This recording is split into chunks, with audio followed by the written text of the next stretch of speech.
Assalamualaikum warahmatullahi wabarakatuh. Selamat pagi. Perkenalkan, nama saya Lilis Pujiati, Eskep Nurse MCAP, sebagai salah satu dosen tetap di Prodi Nurse Sekolah Tinggi Ilmu Kesehatan Flora. Video pembelajaran ini dibuat untuk memenuhi salah satu persyaratan sertifikasi dosen tahun 2024, yaitu pernyataan diri dosen dalam unjuk kerja Tridharma Perguruan Tinggi atau PDD UKTPT, khususnya dalam aspek pengajaran. Dalam penyampaian mata kuliah yang saya ampu ini dengan menggunakan metode Delivery, Interaction, dan Assessment atau disingkat DIA. Delivery yaitu menyampaikan pembelajaran yang digunakan kepada mahasiswa. Interaction yaitu kegiatan pembelajaran yang bersifat timbal balik antara dosen dengan mahasiswa yang mengarah pada tujuan pembelajaran yang bersifat mendidik yang mengarah pada perubahan tingkah laku. Dan assessment yaitu penilaian secara spesifik dari dosen dan hasil pembelajaran untuk mengukur kemampuan mahasiswa selama proses pembelajaran. Sebagai aplikasi DIA ini, saya menyampaikan melalui video pembelajaran sebagai berikut. Assalamualaikum warahmatullahi wabarakatuh. Waalaikumsalam warahmatullahi wabarakatuh. Selamat pagi anak-anak semua. Pagi, Bu. Bagaimana kabarnya? Baik? Baik, Bu.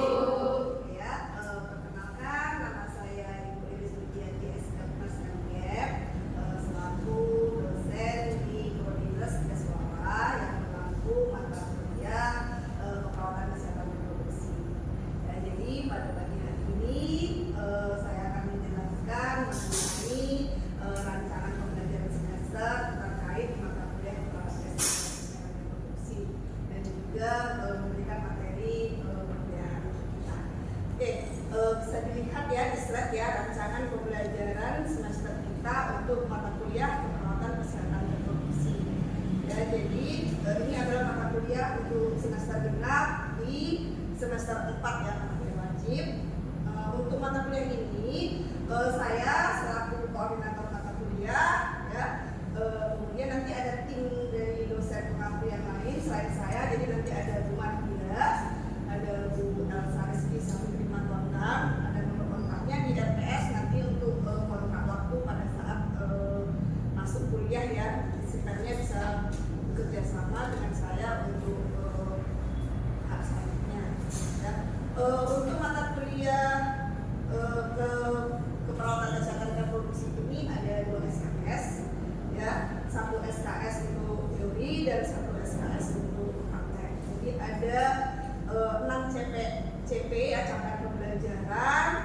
Bisa dibaca ada tentang pada Tuhan Yang Maha Esa, bersifat profesional ya, harus menguasai keterampilan umum ya bidang keperawatan, mampu memahami ya ilmu keperawatan untuk melakukan asuhan keperawatan ya berdasarkan dengan pendekatan proses perawatan ya, bisa memberikan asuhan keperawatan secara profesional ya, baik itu nanti di tatanan laboratorium ataupun mungkin di lapangan ya seperti klinik dan komunitas. Kemudian mampu melakukan edukasi ya dengan keterampilan komunikasi dalam asuhan keperawatan, mampu meningkatkan keahlian profesional di bidang keperawatan. Nah, untuk CPM-nya atau capaian pembelajaran mata kuliah ini, jadi nanti adik-adik ini selama mengikuti pembelajaran tentang perawatan kesehatan reproduksi, nanti kan ada kasus juga yang akan kita kasih kasus tadi. Jadi nanti bisa mampu melakukan asuhan keperawatan, melakukan simulasi pendidikan kesehatan, ya, mengintegrasikan hasil penelitian, gitu ya. Kemudian melakukan simulasi pengelolaan asuhan keperawatan dan mendemonstrasikan intervensi ya keperawatan pada wanita usia subur atau usia reproduktif, pasangan usia subur, wanita dalam masa childbearing, itu maksudnya masa hamil, melahirkan, dan setelah melahirkan dalam kondisi yang beresiko ya, dan masalah-masalah yang berhubungan dengan gangguan kesehatan reproduksi ya, dengan upaya penekanan kita kepada preventif dan promotif yang menggunakan proses keperawatan tetapi aspek legal dan etis di dalam tatanan klinis maupun komunitas. Ya, jadi ini CPMK yang saya harapkan nanti adik-adik menguasai setelah perkuliahan mata kuliah keperawatan kesehatan reproduksi ini selesai. Kalau di semester lalu kita udah bahas tentang maternitas yang semuanya yang fisiologis, jadi semester ini yang kondisi yang berisiko dan patologisnya, ya. Ini ada beberapa pokok bahasan yang akan kita bahas, ya, dari mulai patofisiologi dan penata laksanaannya terkait dengan masalah-masalah kesehatan wanita pada masa reproduksi, kemudian asuhan perawatannya, sistem layanan kesehatan untuk pasien, kemudian tren dan isu evidence based practice ya dalam keperawatan maternitas otomatis di kesehatan reproduksi, kemudian ada manajemen kasus pada sistem reproduksi, pengkajian dan promosi kesehatan wanita, ada upaya-upaya pencegahan primer, sekunder maupun tersier ya pada sistem reproduksi dan prosedur-prosedur yang berkaitan dengan kesehatan reproduksi ya implementasinya. Kemudian deskripsi singkat mata kuliah ini membahas bagaimana upaya untuk meningkatkan kesehatan reproduksi ya pada wanita pada usia subur ya pada saat hamil, melahirkan, nifas di antara masa 2 kehamilan ya dalam kondisi yang beresiko ya dan masalah-masalah yang berhubungan dengan kesehatan reproduksi ya dengan pendekatan upaya preventif, promotif dengan pendekatan proses perawatan. Nah ini ada beberapa daftar pustaka yang bisa nanti kalian jadikan referensi utama. Ada beberapa teks yang berkaitan dengan kesehatan reproduksi ya nanti ada di perpustakaan juga nanti bisa dipinjem ya bukunya di perpustakaan. Kemudian ada beberapa referensi pendukung ya referensi pendukung ini ada buku yang saya terbitkan ya dengan beberapa tim dosen ya tentang asuhan perawatan maternitas dan gangguan sistem reproduksi. Kalian bisa pinjam nanti di perpustakaan juga atau nanti bentuk PDF file PDF bukunya juga ada nanti saya sampaikan. Kemudian beberapa hasil penelitian saya dengan teman-teman yang terkait dengan kesehatan reproduksi ya dan juga hasil dari pengabdian masyarakat tentang kesehatan reproduksi. Nah ini tadi tim teachingnya tadi sudah saya sampaikan ya perkuliahan kita jadwalnya di Selasa, Kamis. Nah untuk Selasa untuk teori, Kamis untuk praktikum, Sabtu nanti ada untuk belajar mandiri dan tugas terstruktur. Nah ini pembagian nanti bisa dibaca ada untuk pertemuan pertama sampai pertemuan kelima itu nanti saya masuk. Kemudian selanjutnya nanti ada pertemuan ke-6 sampai pendapat itu ada bukan juga dan dilanjutkan dengan Bu Elsa. Jadi nanti ada pertemuan kita teori dan ada juga pertemuan nanti praktek ya prakteknya nanti kita bagi menjadi kelompok karena nggak mungkin sekaligus masuk. Nanti saya akan berikan jadwal kontrak perkuliahannya dan kelompoknya. Nanti saya akan bekerjasama juga dengan sipennya. Siapa sipennya? Sipen, oke ya. Sipennya Tianda ya.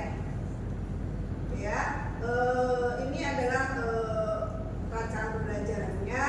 Nanti bisa nanti saya akan share juga melalui sipen ya untuk dibaca apa saja yang akan kalian pelajari dan bagaimana prosedur perkuliahan kita. Jadi nanti kita metode pembelajarannya itu ada ceramah diskusi, kemudian kita juga ada praktikum skill labs, ya, kemudian juga kita nanti ada presentasi makalah untuk dari tugas kelompok, kemudian kita juga ada project kita buat video edukasi yang terkait dengan kesehatan reproduksi. Ya, jadi nanti ini ada beberapa tugas struktur yang akan saya berikan kepada kalian selama mengikuti perkuliahan perawatan kesehatan reproduksi. Jadi ada tugas yang pertama itu jadi mahasiswa nanti membuat media edukasi ya melalui video yang terkait dengan upaya-upaya pencegahan primer, sekunder atau tersier yang terkait dengan kesehatan reproduksi. Misalnya kalian membuat video edukasi tentang pencegahan kanker serviks misalnya dengan pemeriksaan IVA ataupun dengan pap smear, atau misalnya deteksi dini kanker payudara dengan pemeriksaan sadari. Nah, jadi buat video edukasi yang terkait nanti satu kelompok kalian akan ada terdiri dari 5 orang membuat satu video. Jadi nanti link video yang diberikan kepada saya ya, kalian mungkin upload di Instagram kalian atau YouTube kalian, nanti linknya dikirim sama ke saya. Kemudian untuk tugas yang kedua itu kalian mencari jurnal. Jadi kita melakukan analisa jurnal dengan metode PICOT ya. Nanti boleh tugasnya itu jurnalnya boleh berbahasa Inggris ataupun bisa yang berbahasa Indonesia. Yang pasti berkaitan dengan kesehatan reproduksi. Nanti ada link yang akan saya berikan. Nanti kalian tinggal klik dan kalian isi sesuai dengan pertanyaan yang ada di link tersebut.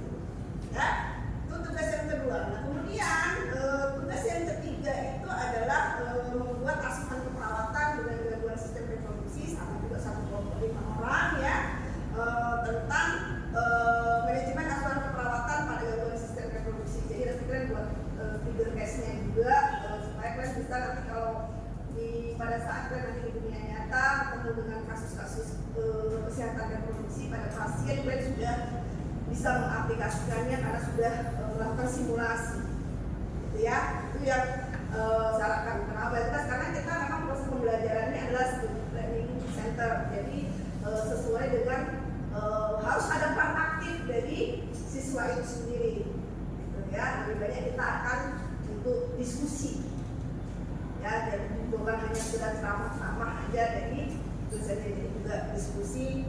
Kita diskusi terkait dengan permasalahan yang berkaitan dengan kesehatan sistem reproduksi.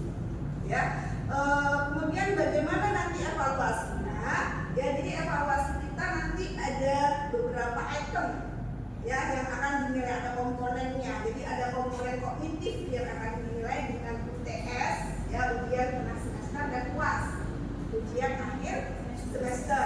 Ya, jadi 20% untuk UTS, 25%-nya untuk UAS. Kemudian ada penugasan seminar, akademik tutorial ya, yang tadi ada tugas terstruktur yang ketiga ya.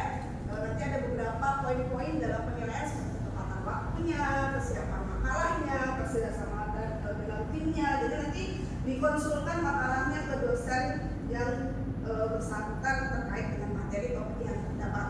Kemudian keaktifan, jadi ada kontribusi dalam aktivitas belajar mengajar. Jadi keaktifan kalian di dalam kelas, pada saat laboratorium itu ada penilaiannya tersendiri. Nah, kemudian nanti ada penilaian psikomotor dan keterampilan 25%, ini berkaitan dengan skill sekali. Jadi nanti ada ujian praktikum di akhir semester. Ya, jadi nanti totalnya keseluruhannya adalah 100%, di mana nilai batas lulusnya minimal kalian harus dapat nilai 68 ya. Kalau kurang dari itu berarti nggak lulus. Kalau nanti saya harap kalau kalian melaksanakan semua tugas-tugasnya, mengikuti perguruan dengan baik, saya rasa nanti semuanya akan lulus untuk mata kuliah. Ya, sampai sini ada kira-kira yang mau ditanyakan terkait dengan rancangan pembelajaran kita? Ada? Udah jelas semuanya? Jelas. Oke ya, kalau sudah jelas ya kita lanjutkan aja untuk materi kita ya. Kita yang pertama, saya sendiri yang membawakan tentang patofisiologi, penata laksanaan dan asuhan keperawatan pada infeksi maternal. Bisa kelihatan dengan jelas? Jadi kita ya. Oke ya. Jadi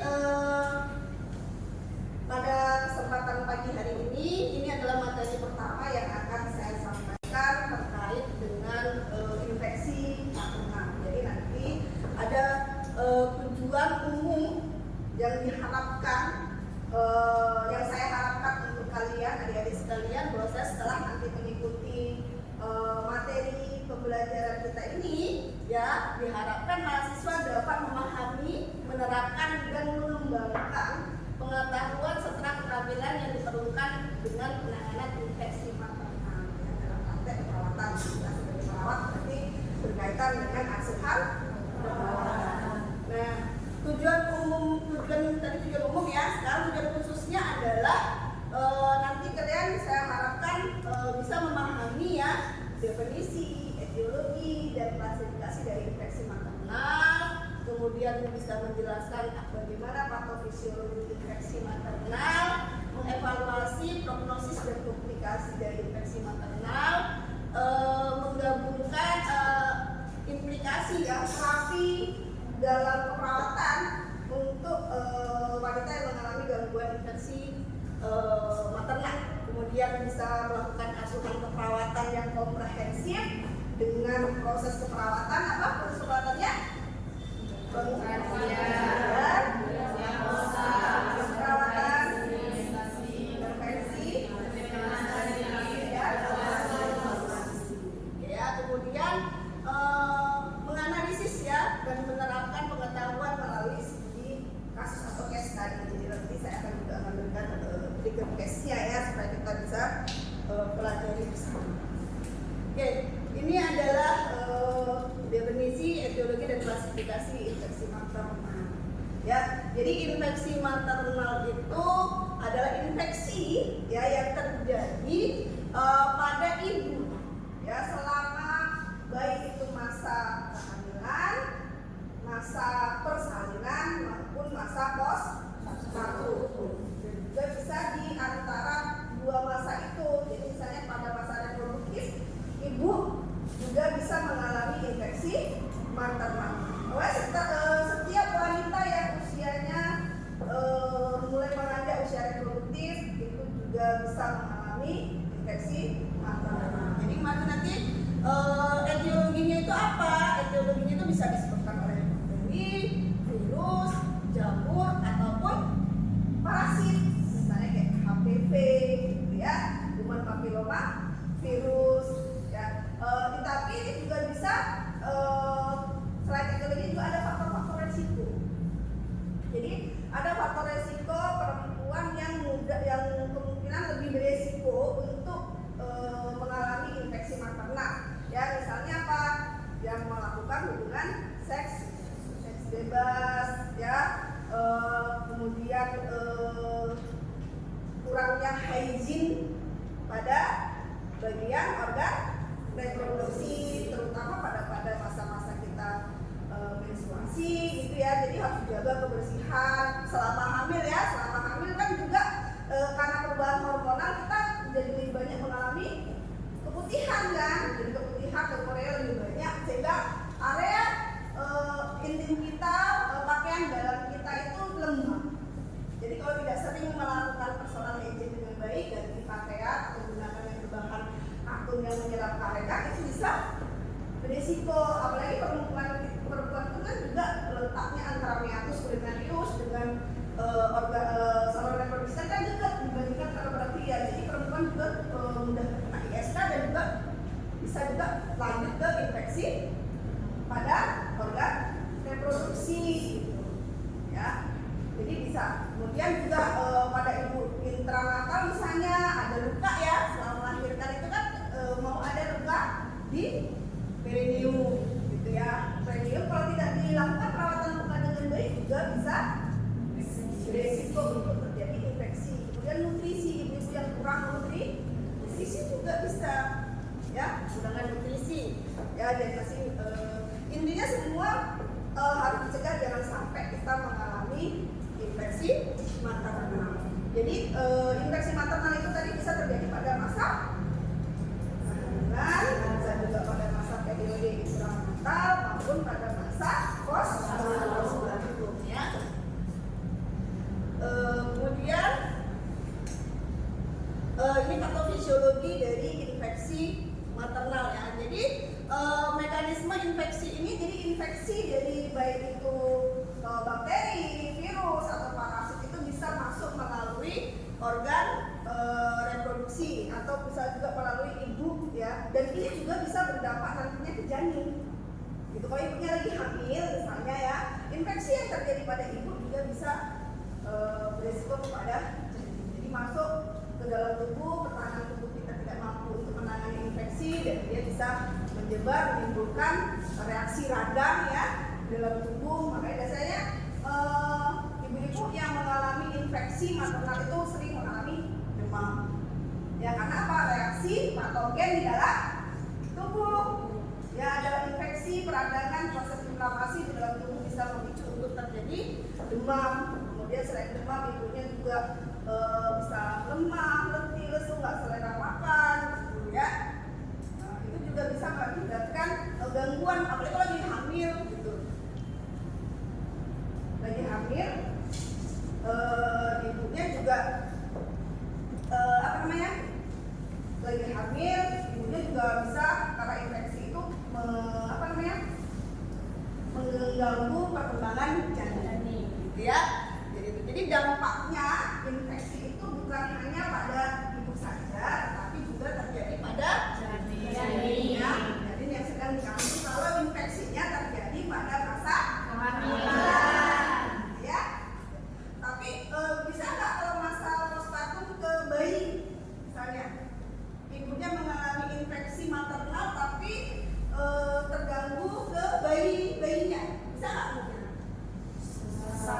Kenapa? Kemudian infeksinya kan bisa menular. Kemudian misalnya contohnya ibunya terkena HIV misalnya, atau misalnya kayak kemarin kejadian pandemi COVID, kan itu juga bisa ada infeksi maternal ya kategorinya, itu juga bisa menularkan kepada si bayi, bukan janin lagi ya. Kalau janin kan masih dalam kandungan, kalau udah lahir berarti bayi. Nah ini adalah beberapa pemeriksaan penunjang untuk infeksi maternal ya. Ada pemeriksaan laboratorium, bisa juga pemeriksaan MRI, CT scan, kemudian juga pemeriksaan khusus misalnya dilakukan swab pada vagina ya. Misalnya kayak pap smear, IVA, itu juga salah satu pemeriksaan untuk mendeteksi ya ada nggak infeksi pada organ reproduksi. Ya nanti kita ada praktikum untuk melakukan pemeriksaan IVA ya, pap smear gitu ya. Kemudian prognosis dan komplikasi infeksi maternal ya. Jadi prognosisnya ya, selanjutnya ke prognosis dan komplikasi infeksi maternal. Jadi prognosisnya itu tergantung pada jenis dan keparahan dari infeksi. Semakin cepat deteksinya dan penanganannya, maka prognosisnya akan lebih baik. Nah, komplikasinya infeksi maternal itu bisa terjadi pada si ibu maupun kepada janin yang dikandungnya atau bayi yang disusui ya. Kemudian implikasi terapi dalam keperawatan. Jadi terapi untuk infeksi maternal ini ada yang farmakologis ya, misalnya pemberian antibiotik, kolaborasi dengan dokter, kemudian terapi non farmakologis dengan pemantauan kesejahteraan janin, kemudian tes-tes kesehatan serta menjaga status nutrisi dan hidrasi pada si ibu ya, karena demam infeksi juga mengakibatkan ibu kekurangan cairan ya, dan nggak selera untuk makan, nafsu makannya turun. Kemudian peran perawat dalam terapi infeksi maternal ini, kita bisa memberikan edukasi, melakukan monitoring, berkolaborasi dengan tim medis yang lain yang terkait dengan penanganan infeksi maternal ya. Kemudian asuhan keperawatan infeksi maternal, asuhannya berarti ada pengkajian, diagnosa, intervensi, implementasi, evaluasi. Jadi pengkajiannya mulai dari pengkajian fisik, pengkajian riwayat kesehatan si ibu, dan juga pengkajian hasil-hasil pemeriksaan penunjang seperti pemeriksaan laboratorium ya. Kemudian diagnosa yang muncul bisa resiko tinggi infeksi berhubungan dengan ketidakseimbangan flora normal, nyeri berhubungan dengan adanya peradangan, kalau proses infeksi akan menimbulkan proses inflamasi peradangan. Kemudian gangguan kebutuhan nutrisi berhubungan dengan mual, muntah, atau penurunan nafsu makan karena adanya infeksi ya. Kemudian intervensi, implementasinya, dan evaluasinya. Intervensinya berarti sesuai dengan nanti apa masalah keperawatan yang muncul. Kita buat rancang bagaimana intervensi keperawatannya.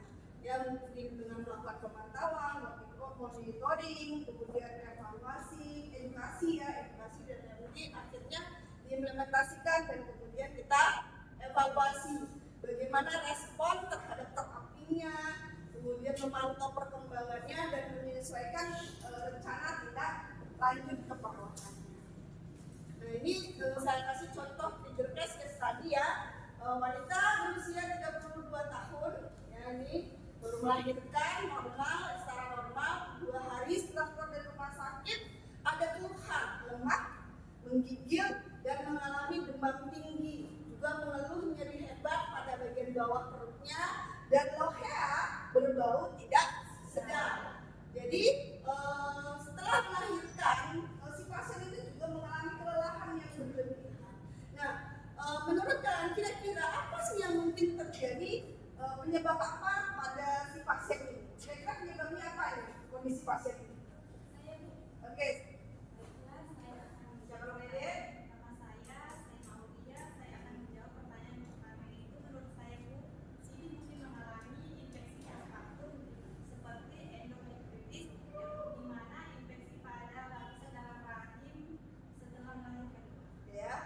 Siapa namanya? Ya, jadi karena apa? Si pasien ini mengalami infeksi maternal dengan tandanya apa? Setelah melahirkan demam tinggi, menggigil, lemah, gitu ya. Lohea juga tidak sedap. Nah, kira-kira apa sih yang bisa kita lakukan sebagai perawat untuk menangani masalah si ini? Siapa yang bisa jawab?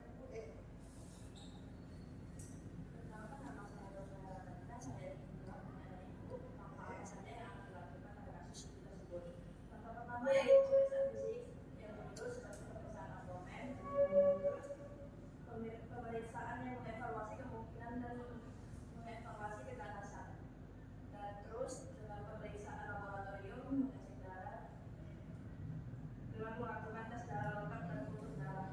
Oke, terima kasih Mbak Dina ya.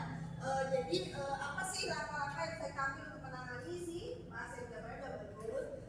Yang penting adalah langkah-langkahnya sesuai dengan asuhan perawatan yang kita berikan prosesnya. Makanya kita kaji kondisinya, penyebabnya seperti apa, data apa yang kita dapatkan, rumuskan diagnosa, lancarkan intervensi, implementasi dan evaluasi. Oke ya. Sampai di sini perkuliahan kita. Kira-kira sebelum kita akhiri ada yang mau ditanyakan? Oke, silakan.